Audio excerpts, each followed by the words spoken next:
Hello dear, good morning to all of you. तो dear, अब देख लीजिए, यहाँ नवंबर 2022 का मैंने कम्युनिटी हेल्थ नर्सिंग सेकंड का पेपर दे दिया था। अब ये नवंबर 2022 का मिडवाइफरी का पेपर है। देखिए डियर, इसमें जब आप लोग जो वीडियो देखते हैं तो उस टाइम हाई पिक्चर क्वालिटी कर लेंगे तो सारा एकदम क्लियर, एकदम अच्छे से दिखेगा। हर एक डिजिट दिखेंगे, हर एक अल्फ़ाबेट दिखेंगे। मैं इतना हाई पिक्चर पे बनाता हूँ। तो इसमें देख लीजिएगा। तो चलिए आज मैं आप लोगों को मिडवाइफरी एंड गायनेकोलॉजिकल नर्सिंग नवंबर 2022 का ये पेपर लाया हूँ। तो इसके अंत में मैं इसका आंसर भी 15 नंबर का दे दिया हूँ। बाकी जो शॉर्ट और लॉन्ग है वो आप अपने से नोट करके उसको सॉल्व करते रहिए, ताकि एग्ज़ाम में आपको बहुत ज़्यादा सपोर्ट मिलेगा। ठीक है।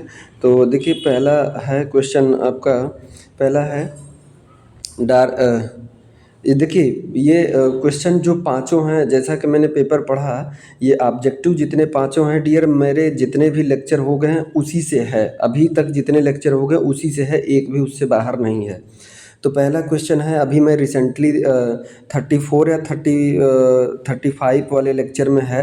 अ dark vertical line of pigmentation seen in the centre of the abdomen of A pregnant women is called. यानी कि जो प्रेग्नेंट गर्भवती महिला के जो बीच में हमने उसमें लेक्चर में बताया था, जो ब्लैक लाइन यहाँ जीफी से और अम्बलाइकस से होते हुए नीचे लोअर पेल्विस तक आता है, लोअर पेल्विक रीजन तक आता है, उसे क्या बोलते हैं? Linea nigra. ठीक है। उसके बाद दूसरा है आपका, fertilisation of the ovum normally takes place in. देखिए, अगर जंक्शन पूछेगा तो इस्थमस एम्पुलरी जंक्शन, और अगर ऐसे पूछा है तो ampulla of the fallopian tube. कहाँ पे? Ampulla of the fallopian tube. ये बच्चे ने गलत मारा है आंसर। ठीक है, इसको मत ध्यान दीजिए कि इसमें सी वाला आंसर होगा। ठीक है।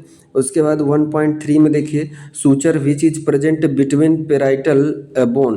तो क्या होगा? सजाइटल सूचर होगा। ठीक है, आंसर लास्ट में मिल जाएगा आपको।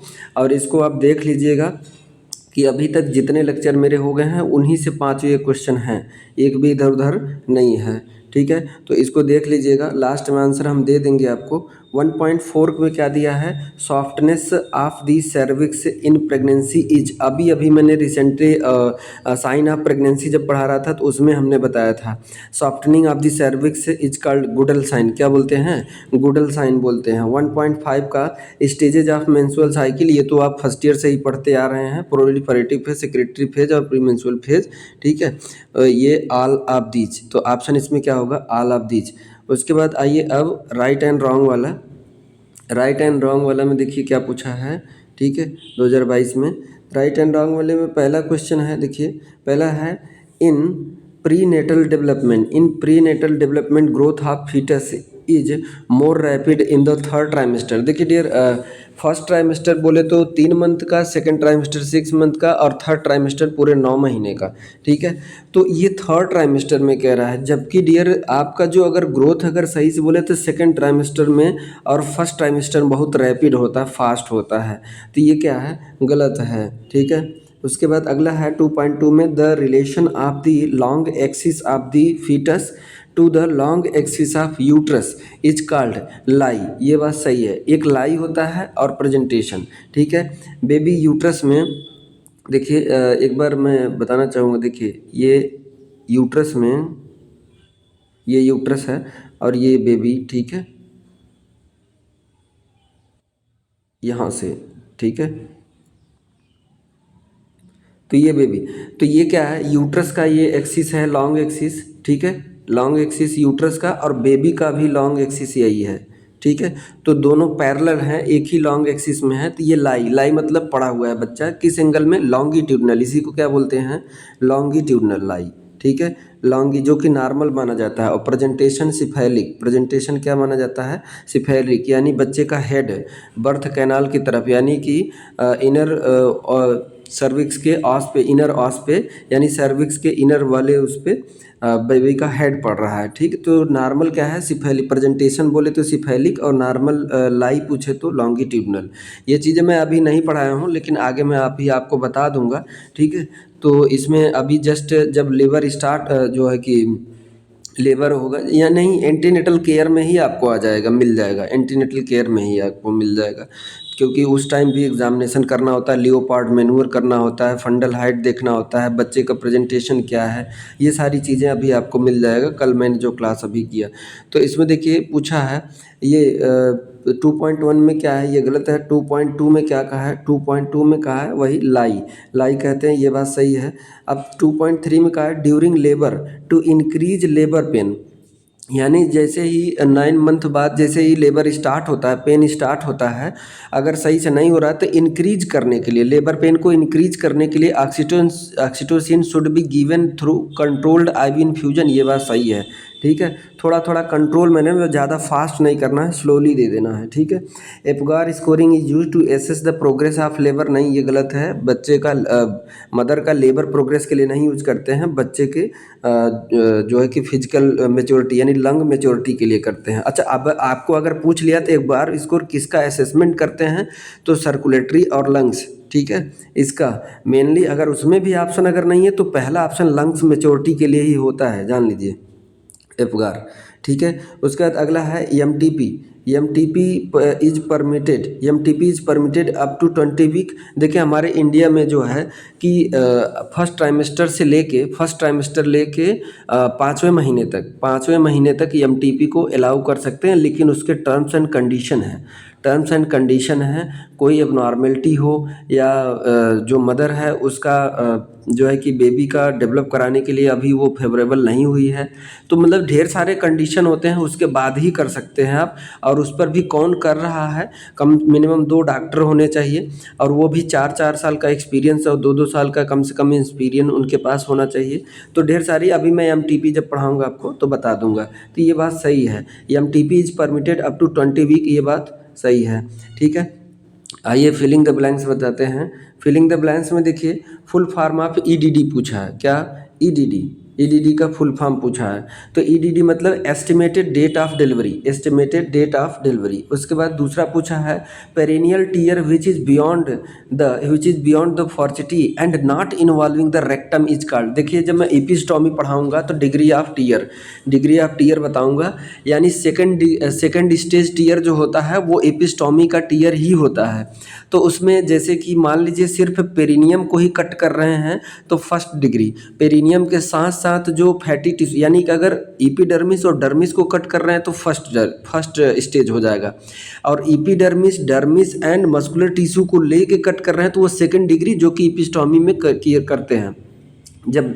और ये भी एपिस्टोमी करते कब हैं, आपको मैं बता दूं, जैसे बेबी का हेड आ जाएगा यानी पेरिनियम का लेयर जो पतला हो जाएगा तो मिड लैटरल पोजीशन कब करना है, या जे शेप्ड ऐसे करना है, ऐसे कट करना है, ऐसे कट करना है। ठीक है, कभी भी ऐसे नहीं कट करना है, कट लगाना है तो जे शेप्ड में लगाना है, इधर लगाना है। ठीक है, तो जो एपिस्टोमी किया जाता है, हेड जैसे ही बच्चे का हेड जो पेरिनियम पे आता है, जो कट किया जाता है वो सेकंड डिग्री टीयर ही माना जाता है। ठीक है, तो वही पूछा है इसमें, वही पूछा है।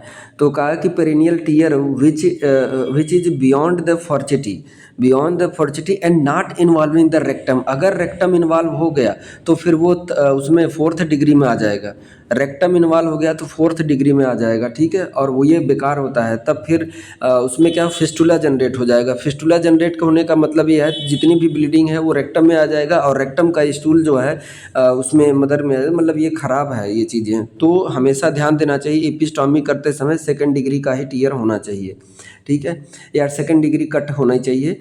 आगे है the process by which the reproductive organ return to its pre gravid stage is term as पिपेरियम।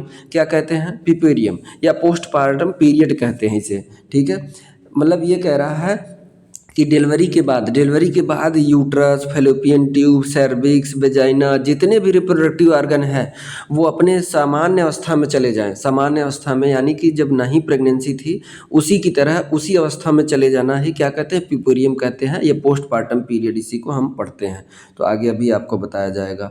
ठीक है, उसके बाद अगला है 3.4 में ग्राफ यूज्ड इन लेबर के दौरान एक ग्राफ यूज करते हैं एसेस करने के लिए यूट्राइन कॉन्ट्रैक्शन और मदर और बेबी का भी कॉन्ट्रैक्शन फीटल हार्ट को भी देखने के लिए और लेबर का प्रोग्रेस ऑफ लेबर को देखने के लिए ये पार्टोग्राफ यूज करते हैं, जिसका नाम पार्टोग्राफ है। To see the progress of labour तो क्या कहते हैं, इसे पार्टोग्राफ कहते हैं। 3.5 में endometrium during pregnancy is called, ये तो मेरे लेक्चर में ही हो गया। अभी तक ऊपर के जितने भी 3.1, 3.2, 3.3 और 3.4 ये मेरे पढ़ाए हुए अभी लेक्चर आगे आएंगे, लेकिन लास्ट में 3.5 में इसका मैं पढ़ा चुका हूँ, जिसे डिसिडुआ कहते हैं। हमने आपको बताया था कि यूट्रस में इंडोमेट्रियम आप जानते भी हैं, इंडोमेट्रियम में दो लेयर, इंडोमेट्रियम 2 लेयर से मिलकर बना होता है। तो पहली बात तो अगर इंडोमेट्रियम को बात करें तो इसे डेसिडुआ भी कहते हैं, डेसिडुआ कहते हैं। लेकिन इसमें भी डेसिडुआ में 2 होता है, डेसिडुआ बेसिलिस एंड डेसिडुआ फंक्शनलिस, ठीक है। डेसिडुआ बेसिलिस एंड डेसिडुआ फंक्शनलिस 2 होते हैं। तो डेसिडुआ बेसिलिस में इम्प्लांटेशन होता है और फंक्शनलिस क्या होता है, हर मेंस्ट्रुअल पीरियड में टूटता और बनता रहता है। ये चीज़ें मैं बता चुका हूँ आपको, जो मेरा लेक्चर रख रहा हो देख रहा होगा कंटिन्यू, वो उसे पता होगा, ठीक है। आप नोट्स उठा के देख लीजिए अगर बना रहे होंगे तो, और नहीं तो नहीं बना रहे हैं तो भगवान जाने आप, ठीक है। आगे अब आइए 60 नोट में देखिए क्या पूछा है। 60 नोट में पूछा है, देखिए सामान्य है, अच्छा है। लोकिया पूछा है, फीटल सर्कुलेशन जो मेरा हो चुका है, फीटल सर्कुलेशन में बता चुका हूँ। इंट्रा यूट्राइन ग्रोथ रिस्ट्रिक्शन ये नॉर्मेलिटी में आएगा, अभी नहीं बताया हूँ। फीमेल इनफर्टिलिटी इसको पढ़ा चुका हूँ। ब्रेस्ट सेल्फ एग्जामिनेशन ये नहीं पढ़ा पाया हूँ, अब अभी नहीं हुआ है, आगे आ जाएगा। कार्ड प्रोलैप्स ये भी एबनॉर्मेलिटी में आता है, यानी अभी हमने नॉर्मल पढ़ाया है, एबनॉर्मल नहीं पढ़ाया है, तो आपको मिल जाएगा। कार्ड प्रोलैप्स का मतलब यह है कि जहाँ बच्चे का हेड होता है, सर्विक्स के सामने जहाँ पे बच्चे का हेड होता है, जैसे ये सर्विक्स है, तो यहाँ पे अम्बिलिकल कार्ड यहाँ पे आके यहाँ सर्विक्स के सामने आ जाता है, तो इसी को बोलते हैं कार्ड प्रोलैप्स। और यहाँ पे अगर प्लासेंटा आ जाए तो प्लासेंटा प्रीविया, ठीक है। कार्ड प्रोलैप्स या प्लासेंटा प्रीविया या वासा प्रीविया भी इसको नाम से जानते हैं, वासा प्रीविया, ठीक है। तो ऐसे अभी जो एबनॉर्मेलिटी है वो अभी हमने नहीं बताया है, एबनॉर्मेलिटी आपको पढ़ाएंगे, पहले नॉर्मल प्रोसेस हो जाए तो। देखिए लॉन्ग में क्या पूछा है, लॉन्ग में आप लोग नोट करके इसको सॉल्व कीजिएगा, आपके लिए अच्छी बात है कि वो उन्हें मार्किंग 10-10 कर दिया है, डिवाइड करता तो बड़ा दिक्कत होता, 2 + 3 + ऐसे करता है। 5.1 में देखिए पूछा है, what do you mean by mall presentation से आप क्या समझते हैं, lead down the mall presentation, यानी कि वही माल प्रेजेंटेशन मतलब समझ रहे हैं कि सिर्फ हेड के अलावा शोल्डर पड़ रहा है, या चिन पड़ रहा है, बच्चे की चिन पड़ रहा है, या फिर ब्रो प्रेजेंटेशन है, तो ये सभी इसमें आ जाएंगे। और उसके बाद बच्चे का फुट भी पड़ रहा है, तो प्रेजेंटिंग पार्ट में कौन है, सिफेलिक को छोड़ के जो भी पड़ेगा, हेड को छोड़ के जो भी पड़ेगा वो माल प्रेजेंटेशन में आएगा। Describe the breech presentation and it's management in detail, ठीक है। आगे अभी ये हुआ नहीं, ये एबनॉर्मेलिटी है, पढ़ा देंगे। Define abortion, classify it's type and explain septic abortion in detail, ठीक है। अच्छा क्वेश्चन है, जो इसने एक नाम अच्छा क्वेश्चन, ये सब पहली बात तो नहीं है, जो इसने एक नाम पूछ लिया, स्पेसिफाई कर दिया कि मुझे वही चाहिए, आप कोई एक नहीं, अगर कर देता किसी एक का ही डिटेल में बताइए तब तो आपके लिए आसान हो जाता, ठीक है। तो एबॉर्शन डिटेल में पूछा है। उसके बाद डिफाइन प्री एक्लेम्सिया, ये तो मोस्ट इंपॉर्टेंट क्वेश्चन है। पीपीएच हो गया, प्री एक्लेम्सिया हो गया, एक्लेम्सिया हो गया, और हाइपरटेंशन, और ये सभी बहुत ज़्यादा आते हैं, ठीक है। Define pre eclampsia, what are the sign symptom of pre eclampsia, write the nursing management of pre eclampsia. 5.4 में पूछा है, define pregnancy induced hypertension, write its management in detail, ठीक है। उसके बाद अगला 5.5 में define LSCS, longitudinal segment caesarean section, ठीक है। Longitudinal segment caesarean lower segment caesarean section, lower segment caesarean section मतलब इसको डिटेल में आपको बताना, डिफाइन करना है। व्हाट आर द, इसका भी है हमारे पास मैटर की टेंशन ले लीजिए, मैं अभी पढ़ाऊंगा।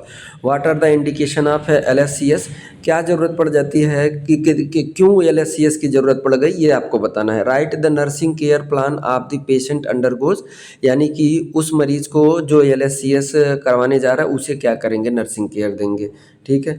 Define normal labour, what are the sign of the true labour, ठीक है। ट्रू एंड फॉल्स लेबर होता है, लेकिन इसने यहाँ पे उसने ट्रू लेबर से पूछा है और डिफिनीशन ऑफ लेबर पूछा है। What are the various stages of labour, यानी स्टेजेज ऑफ लेबर भी पूछे हैं। Describe the management of third stage of labour, ठीक है, active management of third stage labour, ठीक है, AMTSL, ठीक है, active management of third stage of labour. AMTSL कभी शॉर्ट में ही दे देता है, शॉर्ट में active management of third stage of labour, ठीक है, ये AMTSL, ठीक है। तो डियर ये पेपर था नवंबर 2022 का। आप अपना कॉन्फिडेंस बनाए रखिए, जोश जुनून बनाए रखिए, देखिएगा अभी कैसे बाकी चीज़ें आप जो कर रहे हैं करते रहिए, सब बस नोट्स इसका बनाते चलिए और तैयारी करते रहिए। तो डियर जो है कि ज़्यादा से लोगों को शेयर करना, और ये अगर वीडियो अच्छा लगा हो तो लाइक शेयर और सब्सक्राइब करना। और खुश रहिए, मस्त रहिए, विदाउट हेडेक और विदाउट टेंशन का, फ्री रहिए, फ्री माइंड पढ़िए, जब तक पढ़ने का मन करे तब तक पढ़िए, नहीं पढ़ने का मन करे तो नहीं पढ़िए, ठीक है। उसके बाद इन्जॉय भी, चाहे पढ़ाई भी, पढ़ाई को छोड़ के, हम तो कहते हैं, हम ये मेरा मानना है, पर्सनल है, पढ़ाई को छोड़ के बाकी जो भी करिए आप लिमिटेड होके करिए पढ़ाई। ज्ञान सिर्फ आप ज्ञान में लिमिट मत दायरा रखिए, ज्ञान जितना मिले लेते चलिए, ठीक है। तो ज्ञान को छोड़ के बाकी जितनी भी चीज़ें हैं उसमें लिमिट में, प्यार भी लिमिट में करिए ना, नहीं तो बवाल हो जाएगा, ठीक है। Okay, thank you so much dear.